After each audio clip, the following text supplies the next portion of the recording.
This is the Lone Crater YouTube. We hope this video helps.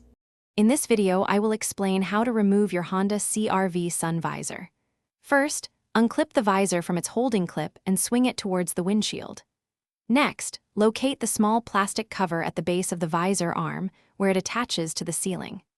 Carefully use a small, flat tool, like a 90-degree pick or a flathead screwdriver, to pry this cover open and expose the mounting screws. Once the cover is off, you will see two screws holding the visor base in place. These are typically Torx T25 bolts. Use a T25 driver or a suitable flathead screwdriver to carefully unscrew and remove both of these bolts. Remember to keep these screws in a safe place, as you will need them if you plan to reinstall the visor or attach a new one. Some Honda CR-V sun visors include a vanity light. If your visor has one, you will find an electrical connector. After removing the screws, gently pull the visor down to expose this wiring.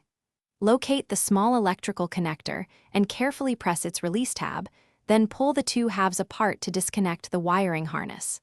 This step ensures no damage to the electrical system during removal. With the screws removed and any electrical connections safely disconnected, your sun visor is now free and can be carefully pulled away from the ceiling.